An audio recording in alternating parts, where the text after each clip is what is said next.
یہی اشارہ کافی تھا۔ وہ اس سوال کا کوئی تسلی بخش جواب نہ دے سکے کہ دوسرا اونٹ کہاں ہے۔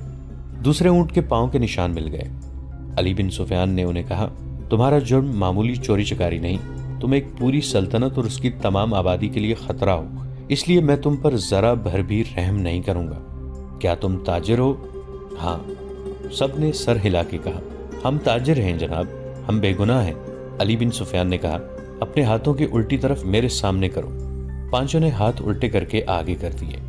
علی نے سب کے بائیں ہاتھ کے انگوٹھے اور شہادت کی انگلی کی درمیانی جگہ کو دیکھا اور ایک آدمی کو کلائی سے پکڑ کر گھسیٹ لیا۔ اسے کہا، کمان اور ترکش کہاں چھپا رکھی ہے؟ اس آدمی نے معصوم بننے کی بہت کوشش کی۔ علی نے سلطان ایوبی کے ایک محافظ کو اپنے پاس بلا کر اس کے بائیں ہاتھ کی الٹی طرف اسے دکھائی۔ اس کے انگوٹھے کی الٹی طرف اس جگہ جہاں انگوٹھا ہتھیلی کے ساتھ ملتا ہے، یعنی جہاں جوڑ ہوتا ہے، وہاں ایک نشان تھا۔ ایسا نشان اس آدمی کے انگوٹھے کے جوڑ پر بھی تھا۔ علی نے اسے اپنے محافظ کے متعلق بتایا، یہ سلطان کا بہترین تیر انداز ہے اور یہ نشان اسی کا ثبوت ہے کہ یہ تیر انداز ہے۔ اس کے انگوٹھے کی الٹی طرف ایک مدھم سا نشان تھا جسے وہاں بار بار کوئی چیز رگڑی جاتی ہے۔ یہ تیروں کی رگڑ کے نشان تھے۔ تیر دائیں ہاتھ سے پکڑا جاتا ہے، کمان بائیں ہاتھ سے پکڑی جاتی ہے۔ تیر کا اگلا حصہ بائیں ہاتھ کے انگوٹھے پر ہوتا ہے اور جب تیر کمان سے نکلتا ہے تو انگوٹھے پر رگڑ کھا جاتا ہے۔ ایسا نشان ہر ایک تیر انداز کے ہاتھ پر ہوتا ہے۔ علی بن سفیان نے اسے کہا، ان پانچ میں تم اکیلے تیر انداز ہو، کمان اور ترکش کہاں ہے؟ پانچوں چپ رہے۔ علی نے ان پانچ میں سے ایک کو پکڑ کر محافظوں سے کہا، اس کو اس درخت کے ساتھ باندھ دو۔ اسے کھجور کے درخت کے ساتھ کھڑا کر کے باندھ دیا گیا۔ علی نے اپنے تیر انداز کے کان میں کچھ کہا۔ تیر انداز نے کندھے سے کمان اتار کر اس میں تیر رکھا اور درخت سے بندھے ہوئے آدمی کا نشانہ لے کر تیر چھوڑا۔ تیر اس آدمی کی دائیں آنکھ میں اتر گیا، وہ تڑپنے لگا۔ علی نے باقی چار سے کہا، تم میں کتنے ہیں جو صلیب کی خاطر اس طرح تڑپ تڑپ کر جان دینے کو تیار ہیں؟ اس کی طرف دیکھو۔ انہوں نے دیکھا، وہ آدمی چیخ رہا تھا، تڑپ رہا تھا اور اس کی آنکھ سے خون بری طرح بہہ رہا تھا۔ میں تم سب سے وعدہ کرتا ہوں، علی بن سفیان نے کہا، کہ باعزت طریقے سے تم سب کو سمندر پار بھیج دوں گا۔ دوسرے اونٹ پر کون گیا ہے؟ کہاں گیا ہے؟ تمہارا اپنا ایک کماندار ہمارا اونٹ ہم سے چھین کر لے گیا ہے، ایک آدمی نے کہا، اور ایک لڑکی بھی، علی بن سفیان نے کہا۔ تھوڑی ہی دیر بعد علی بن سفیان کے فن نے ان سے اعتراف کروا لیا کہ وہ کون ہیں اور کیا ہیں، مگر انہوں نے یہ جھوٹ بولا کہ لڑکی رات خیمے سے بھاگ گئی تھی اور اس نے بتایا کہ صلاح الدین ایوبی نے رات اسے اپنے خیمے میں رکھا تھا۔ اس نے شراب پی رکھی تھی اور لڑکی کو بھی پلائی تھی اور لڑکی گھبراہٹ اور خوف کے عالم میں آئی تھی۔ اس کے تعاقب میں فخر المصری نام کا ایک کماندار آیا اور اس نے جب لڑکی کی باتیں سنی تو اسے ہمارے اونٹ پر بٹھا کر زبردستی لے گیا۔ انہوں نے وہ تمام بہتان علی بن سفیان کو سنائے جو لڑکی نے سلطان ایوبی پر لگائے تھے۔ علی نے مسکرا کر کہا، تم پانچ تربیت یافتہ عسکری اور تیر انداز ہو، اور ایک آدمی تم سے لڑکی بھی لے گیا اور اونٹ بھی۔ اس نے انہی کی نشاندہی پر زمین میں دبائی ہوئی کمان اور ترکش بھی نکلوا لی۔ ان چاروں کو خیمہ گاہ میں بھجوا دیا گیا۔ پانچواں آدمی تڑپ تڑپ کر مر چکا تھا۔ اونٹ کے پاؤں کے نشان صاف نظر آ رہے تھے۔ علی بن سفیان نے نہایت سرعت سے 10 سوار بلائے اور انہیں اپنی کمان میں لے کر اس طرف روانہ ہو گیا جدھر اونٹ گیا تھا۔ مگر اونٹ کی روانگی اور اس کے تعاقب میں علی بن سفیان کی روانگی میں 14-15 گھنٹوں کا فرق تھا۔ اونٹ تیز تھا اور اسے آرام کی بھی زیادہ ضرورت نہیں تھی۔ اونٹ پانی اور خوراک کے بغیر 6-7 دن تر و تازہ رہ سکتا ہے۔ اس کے مقابلے میں گھوڑوں کو راستے میں کئی بار آرام، پانی اور خوراک کی ضرورت تھی۔ ان عناصر نے تعاقب ناکام بنا دیا۔ اونٹ نے 14-15 گھنٹوں کا فرق پورا نہ ہونے دیا۔ فخر المصری نے تعاقب کے پیش نظر قیام بہت کم کیا تھا۔ علی بن سفیان کو راستے میں صرف ایک چیز ملی، یہ ایک تھیلا تھا۔ اس نے رک کر تھیلا اٹھایا، کھول کر دیکھا، اس میں کھانے پینے کی چیزیں تھیں۔ اس تھیلے میں ایک اور تھیلا تھا، اس میں بھی وہی چیزیں تھیں۔ علی بن سفیان کے سونگھنے کی تیز حس نے اسے بتا دیا کہ ان اشیاء میں حشیش ملی ہوئی ہے۔ راستے میں اسے 2 جگہ ایسے آثار ملے تھے جن سے پتہ چلتا تھا کہ یہاں اونٹ رکا ہے اور سوار یہاں بیٹھے ہیں۔ کھجوروں کی گٹھلیاں، پھلوں کے بیج اور چھلکے بھی بکھرے ہوئے تھے۔ تھیلے نے اسے شک میں ڈال دیا۔ اس کے ذہن میں یہ شک نہ آیا کہ فخر المصری کو حشیش کے نشے میں لڑکی اپنے محافظ کے طور پر ساتھ لے جا رہی ہے۔ تاہم اس نے تھیلا اپنے پاس رکھا، مگر تھیلے کی تلاشی اور قیام نے وقت ضائع کر دیا تھا۔ فخر المصری اور موبی منزل پر نہ بھی پہنچتے اور راستے میں پکڑے بھی جاتے تو کوئی فرق نہ پڑتا۔ سوڈانی لشکر میں ناجی، ادرش اور ان کے ساتھی جو زہر پھیلا چکے تھے وہ اثر کر گیا تھا۔ فاطمی خلافت کے وہ فوجی سربراہ جو برائے نام جرنیل اور دراصل حاکم بنے ہوئے تھے، سلطان صلاح الدین ایوبی کو ایک ناکام امیر اور بیکار حاکم ثابت کرنا چاہتے تھے۔ مسلمان حکمران حرم میں ان لڑکیوں کے اسیر ہو گئے تھے جن میں بیشتر عیسائی اور یہودی تھیں۔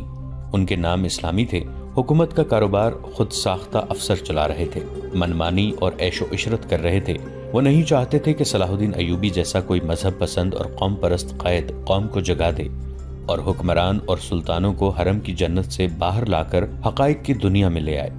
سلطان ایوبی کے پہلے مارکوں سے جو انہوں نے اپنے چچا شیرکوہ کی قیادت میں لڑے تھے، یہ لوگ جان چکے تھے کہ اگر یہ شخص اقتدار میں آ گیا تو اسلامی سلطنت کو مذہب اور اخلاقیات کی پابندیوں میں جکڑ لے گا۔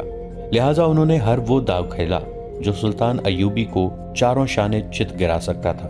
انہوں نے درپردہ صلیبیوں سے تعاون کیا اور ان کے جاسوسوں اور تخریب کاروں کے لیے زمین ہموار کی اور اسی کے راستے میں چٹانیں کھڑی کی۔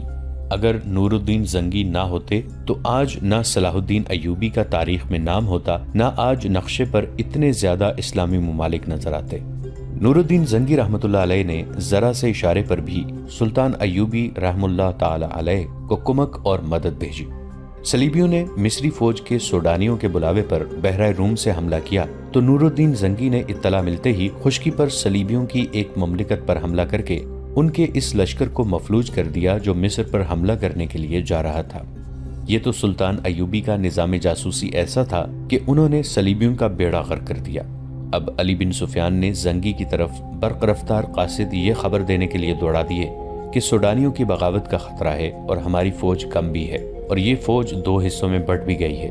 قاصد پہنچ گئے تھے اور نور الدین زنگی رحم اللہ علیہ نے خاصی فوج کو مصر کی طرف کوچ کا حکم دے دیا تھا۔ بعض مورخین نے اس فوج کی تعداد 2000 سوار اور پیادہ لکھی ہے اور کچھ اس سے زیادہ بتاتے ہیں۔ بہرحال زنگی نے اپنی مشکلات اور ضروریات کی پرواہ نہ کرتے ہوئے سلطان ایوبی کی مشکلات اور ضروریات کو اہمیت اور اولیت دی، مگر ان کی فوج کو پہنچنے کے لیے بہت سے دن درکار تھے۔ مسلمان نام نہاد فوجی اور دیگر سرکردہ شخصیتوں نے دیکھا کہ مصر میں سلطان ایوبی کے خلاف بے اطمینانی اور بغاوت پھوٹ رہی ہے تو انہوں نے اسے ہوا دی۔ درپردہ سوڈانیوں کو اکسایا اور اپنے مخبروں کے ذریعے یہ بھی معلوم کر لیا کہ سوڈانیوں کے سالاروں کو مروا کر خفیہ طریقے سے دفن کر دیا گیا ہے۔ سوڈانیوں کے لشکر کے کم رتبے والے کماندار سالار بن گئے اور صلاح الدین ایوبی کی اس قلیل فوج پر حملہ کرنے کے منصوبے بنانے لگے جو مصر میں مقیم تھی۔ وہ سلطان ایوبی کی آدھی فوج اور سلطان کی دارالحکومت سے غیر حاضری سے فائدہ اٹھانا چاہتے تھے۔ منصوبہ ایسا تھا جس کے تحت 50,000 سوڈانی فوج سیاہ گھٹا کی طرح مصر کے آسمان سے اسلام کے چاند کو روپوش کرنے والی تھی۔ علی بن سفیان قاہرہ پہنچ گیا۔ وہ جن کے تعاقب میں گیا تھا ان کا اس سے آگے کوئی سراغ نہیں مل رہا تھا۔ اس نے اپنے ان جاسوسوں کو بلایا جو اس نے سوڈانی ہیڈ کوارٹر اور فوج میں چھوڑ رکھے تھے۔ ان میں سے ایک نے بتایا کہ گزشتہ رات ایک اونٹ آیا تھا۔ اندھیرے میں جو کچھ نظر آ سکا وہ 2 سوار تھے، ایک عورت اور ایک مرد۔ جاسوس نے یہ بھی بتایا کہ وہ کون سی عمارت میں داخل ہوئے تھے۔ علی بن سفیان کو یہ اختیار حاصل تھا کہ وہاں چھاپا مارتا۔ سوڈانی فوج سلطنت اسلامیہ کی فوج تھی، کوئی آزاد فوج نہیں تھی، مگر علی نے اس خطرے کے پیش نظر چھاپا نہ مارا کہ یہ جلدی پر تیل کا کام کرے گا۔ اس کا مقصد صرف یہ نہیں تھا کہ موبی اور فخر المصری کو گرفتار کرنا ہے، بلکہ اصل مقصد یہ تھا کہ سوڈانی قیادت کے عزائم اور آئندہ منصوبے معلوم کیے جائیں تاکہ پیش بندی کی جا سکے۔ اس نے اپنے جاسوسوں کو نئی ہدایات جاری کی۔ جاسوسوں میں غیر مسلم لڑکیاں بھی تھیں جو عیسائی یا یہودی نہیں تھیں۔ یہ قہبہ خانوں کی بڑی ذہین اور تیز ترار لڑکیاں تھیں، مگر علی بن سفیان نے ان پر کبھی 100% بھروسہ نہیں کیا تھا کیونکہ وہ دوغلا کھیل بھی سکتی تھی۔ ان لڑکیوں سے بھی اس لڑکی یعنی موبی کا سراغ نہ مل سکا جس کے تعاقب میں علی آیا تھا۔ 4 روز علی بن سفیان دارالحکومت سے باہر مارا مارا پھرتا رہا۔ اس کا دائرہ کار سوڈانی فوجی قیادت کے ارد گرد کا علاقہ تھا۔ 5ویں رات وہ باہر کھلے آسمان تلے بیٹھا اپنے 2 جاسوسوں سے رپورٹ لے رہا تھا۔ اس کے تمام آدمیوں کو معلوم ہو چکا تھا کہ کس وقت وہ کہاں ہوتا ہے۔ اس کے گرد کا ایک آدمی کو ساتھ لیے اس کے پاس آیا اور کہا کہ اپنا نام فخر المصری بتاتا ہے، جھاڑیوں میں ڈگمگاتا، گرتا اور اٹھتا تھا، میں نے اس سے بات کی تو کہنے لگا کہ مجھے میری فوج تک پہنچا دو، اس سے اچھی طرح بولا بھی نہیں جاتا۔ اس دوران فخر المصری بیٹھ گیا تھا۔ تم وہی کماندار ہو نا جو محاذ سے ایک لڑکی کے ساتھ بھاگے ہو؟ علی بن سفیان نے اس سے پوچھا۔ میں سلطان کی فوج کا بھگوڑا ہوں، فخر نے ہکلاتی لڑکھڑاتی زبان میں کہا۔ سزائے موت کا حقدار ہوں، لیکن میری پوری بات سن لیں ورنہ تم سب کو سزائے موت ملے گی۔ علی بن سفیان اس کے لب و لہجے سے سمجھ گیا کہ یہ شخص نشے میں ہے یا نشے کی طلب نے اس کا یہ حال کر رکھا ہے۔ وہ اسے اپنے دفتر میں لے گئے اور اسے وہ تھیلا دکھایا جو اسے راستے میں پڑا ملا تھا۔ پوچھا، یہ تھیلا تمہارا ہے اور تم اس سے یہ چیزیں کھاتے رہے ہو؟ ہاں، فخر المصری نے جواب دیا، وہ مجھے اسی سے کھلاتی تھی۔ اس کے سامنے وہ تھیلا بھی پڑا تھا جو تھیلے کے اندر سے نکلا تھا۔ علی نے اس میں سے چیزیں نکال کر سامنے رکھ لی تھیں۔ فخر نے یہ چیزیں دیکھیں تو جھپٹ کر مٹھائی کی قسم کا ایک ٹکڑا اٹھا لیا۔ علی نے جھپٹ کر اس کے ہاتھ پر اپنا ہاتھ رکھ دیا۔ فخر نے بےتابی سے کہا، خدا کے لیے مجھے یہ کھانے دو، میری جان اور روح اسی میں ہے۔ مگر علی نے اس سے وہ ٹکڑا چھین لیا اور اسے کہا، مجھے ساری واردات سناؤ، پھر یہ ساری چیزیں اٹھا لینا۔ فخر المصری نڈھال اور بے جان ہوا جا رہا تھا۔ علی بن سفیان نے اسے ایک سفوف کھلا دیا جو حشیش کا توڑ تھا۔ فخر نے اسے تمام تر واقعہ سنا دیا کہ وہ کیمپ سے لڑکی کے تعاقب میں کس طرح گیا تھا۔ تاجروں نے اسے قہوہ پلایا تھا جس کے اثر سے وہ کسی اور ہی دنیا میں جا پہنچا تھا۔ تاجروں یعنی صلیبی جاسوسوں نے اس سے جو باتیں کی تھیں وہ بھی اس نے بتائیں، اور پھر لڑکی کے ساتھ اس نے اونٹ پر جو سفر کیا تھا وہ اس طرح سنایا کہ وہ مسلسل چلتے رہے۔ اونٹ نے بڑی اچھی طرح ساتھ دیا۔ رات کو وہ تھوڑی دیر قیام کرتے تھے۔ لڑکی اسے کھانے کو دوسرے تھیلے میں سے چیزیں دیتی تھی۔ وہ اپنے آپ کو بادشاہ سمجھتا تھا۔ لڑکی نے اسے اپنی محبت کا یقین دلایا اور شادی کا وعدہ کیا تھا، اور یہ شرط رکھی تھی کہ وہ اسے سوڈانی کمانداروں کے پاس پہنچا دے۔ وہ راستے میں ہی لڑکی کو شادی کے بغیر بیوی بنانے کی کوشش کرتا رہا، لیکن لڑکی اسے اپنی باہوں میں لے کر پیار اور محبت میں ایسے ارادے اور خواہش کو مار دیتی۔ فخری نے محسوس تک نہ کیا کہ لڑکی اسے حشیش اور اپنے حسن و شباب کے قبضے میں لیے ہوئے ہے۔ تیسرے پڑاؤ میں جب انہوں نے کھانے پینے کے لیے اونٹ روکا تو تھیلا غائب پایا جو اونٹ کے دوڑنے سے کہیں گر پڑا تھا۔ لڑکی نے اس سے کہا کہ واپس چل کر تھیلا ڈھونڈ لیتے ہیں، لیکن فخر المصری نے کہا کہ وہ بھگوڑا فوجی ہے، خدشہ ہے کہ اس کا تعاقب ہو رہا ہوگا۔ لڑکی ضد کرنے لگی کہ تھیلا ضرور ڈھونڈیں گے۔ فخر نے اسے یقین دلایا کہ بھوکا مرنے کا کوئی خطرہ نہیں، راستے میں کسی آبادی سے کچھ لے لیں گے، مگر لڑکی آبادی کے قریب جانا نہیں چاہتی تھی۔ وہ کہتی تھی کہ واپس چلو۔ فخر المصری نے اسے زبردستی اونٹ پر بٹھا لیا اور اس کے پیچھے بیٹھ کر اونٹ کو اٹھایا اور دوڑا دیا۔ وہ سفر کی تیسری رات تھی۔ اگلی شام وہ شہر سے باہر سوڈانیوں کے ایک کماندار کے ہاں پہنچے، مگر فخر المصری اپنے سر کے اندر ایسی بے چینی محسوس کرنے لگا جیسے کھوپڑی میں کیڑے رینگ رہے ہوں۔ آہستہ آہستہ وہ حقیقی دنیا میں آ گیا۔ وہ سمجھ نہ سکا کہ یہ حشیش نہ ملنے کا اثر ہے۔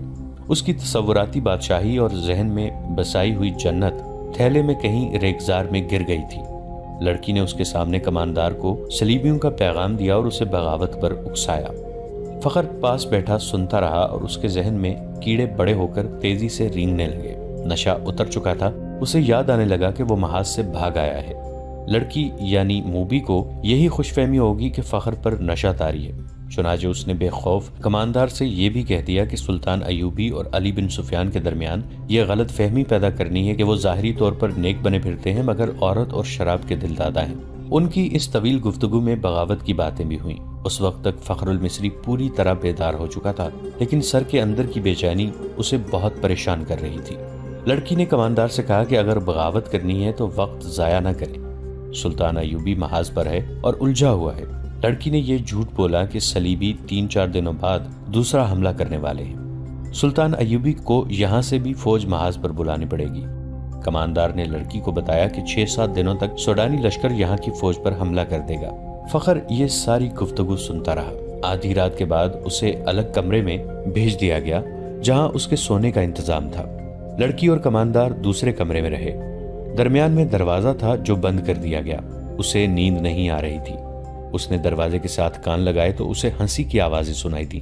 پھر لڑکی کے یہ الفاظ سنائی دیے، اسے حشیش کے زور پر جہاں تک لائی ہوں اور اس کی محبوبہ بنی رہی ہوں، مجھے ایک محافظ کی ضرورت تھی۔ حشیش کا تھیلا راستے میں گر پڑا ہے، اگر صبح اسے خوراک نہ ملی تو یہ پریشان کرے گا۔ اس کے بعد فخر نے دوسرے کمرے سے جو آوازیں سنی وہ اسے صاف بتا رہی تھیں کہ شراب پی جا رہی ہے اور بدکاری ہو رہی ہے۔ بہت دیر بعد اسے کماندار کی آواز سنائی دی، یہ آدمی اب ہمارے لیے بیکار ہے، اسے قید میں ڈال دیتے ہیں یا ختم کرا دیتے ہیں۔ لڑکی نے اس کی تائید کی۔ فخر المصری پوری طرح بیدار ہو گیا اور وہاں سے نکل بھاگنے کی سوچنے لگا۔ رات کا پچھلا پہر تھا، وہ اس کمرے سے نکلا، اس کا دماغ ساتھ نہیں دے رہا تھا۔ کبھی تو دماغ صاف ہو جاتا مگر زیادہ دیر معاف رہتا۔ صبح کی روشنی پھیلنے تک وہ خطرے سے دور نکل گیا تھا۔ اب اسے دوہرے تعاقب کا خطرہ تھا، دونوں طرف اسے موت نظر آ رہی تھی۔ اپنی فوج کے ہاتھوں گرفتار ہو جاتا تو بھی مجرم تھا، اور اگر سوڈانی پکڑ لیتے تو فوراً قتل کر دیتے۔ وہ دن بھر فرعون کے کھنڈروں میں چھپا رہا۔ حشیش کی طلب، خوف اور غصہ اس کے جسم اور دماغ کو بیکار کر رہا تھا۔ رات تک وہ چلنے پھرنے سے بھی معذور ہوا جا رہا تھا۔ پھر اسے یہ بھی احساس نہ رہا کہ یہ دن ہے یا رات اور وہ کہاں ہے۔ اس کے دماغ میں یہ ارادہ بھی آیا کہ اس عیسائی لڑکی کو جا کر قتل کر دے۔ یہ سوچ بھی آئی کہ اونٹ یا گھوڑا مل جائے اور وہ محاذ پر سلطان ایوبی کے قدموں میں جا گرے، مگر جو بھی سوچ آتی اس پر اندھیرا چھا جاتا تھا جو اس کی آنکھوں کے سامنے آ کر ہر چیز تاریک کر دیتا تھا۔ اسی حالت میں اسے یہ آدمی ملا۔ وہ چونکہ جاسوس تھا اس لیے تربیت کے مطابق اس نے فخر المصری کے ساتھ دوستی اور ہمدردی کی باتیں کی اور اسے علی بن سفیان کے پاس لے آیا۔ تصدیق ہو گئی کہ سوڈانی لشکر حملہ اور بغاوت کرے گا اور یہ کسی بھی لمحے ہو سکتا ہے۔ علی بن سفیان سوچ رہا تھا کہ مقامی کمانڈاروں کو فوراً چوکنا کرے اور سلطان ایوبی کو اطلاع دے، مگر وقت ضائع ہونے کا خطرہ تھا۔ اتنے میں اسے پیغام ملا کہ سلطان صلاح الدین ایوبی بلا رہے ہیں۔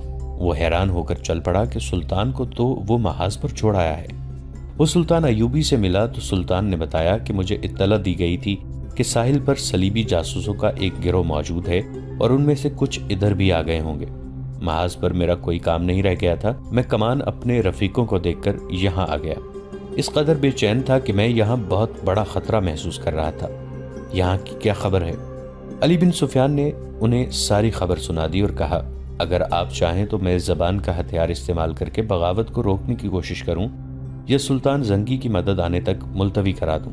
میں جاسوسوں کو بھی استعمال کر سکتا ہوں، ہماری فوج بہت کم ہے، حملے کو نہیں روک سکے گی۔ سلطان ایوبی ٹہلنے لگے، ان کا سر جھکا ہوا تھا، وہ گہری سوچ میں کھو گئے تھے اور علی بن سفیان انہیں دیکھ رہا تھا۔ سلطان نے رک کر کہا، ہاں علی، تم اپنی زبان اور اپنے جاسوس استعمال کرو، لیکن حملے روکنے کے لیے نہیں بلکہ حملے کے حق میں۔ سوڈانیوں کو حملہ کرنا چاہیے مگر رات کے وقت جب ہماری فوج خیموں میں سوئی ہوئی ہوگی۔ علی بن سفیان نے حیرت سے سلطان کو دیکھا۔ سلطان نے کہا، یہاں کے تمام کمانداروں کو بلوا لو اور تم بھی آ جاؤ۔ سلطان ایوبی نے علی بن سفیان کو یہ ہدایت بڑی سختی سے دی، سب کو یہ بتا دینا کہ میرے متعلق ان کے سوا کسی کو معلوم نہ ہو کہ میں محاذ سے یہاں آ گیا ہوں۔ سوڈانیوں سے میری یہاں موجودگی کو پوشیدہ رکھنا بے حد ضروری ہے، میں بڑی احتیاط سے خفیہ طریقے سے آیا ہوں۔ ناظرین، آج کی قسط میں اتنا ہی۔ ہماری نئی ویڈیوز سے باخبر رہنے کے لیے ہمارے اس چینل کو سبسکرائب کر کے نیچے موجود بیل آئیکن کو ضرور پریس کیجیے گا۔ آپ سے ملاقات ہوگی نئی ویڈیو کے ساتھ، تب تک کے لیے ہمارا اور آپ کا اللہ نگہبان۔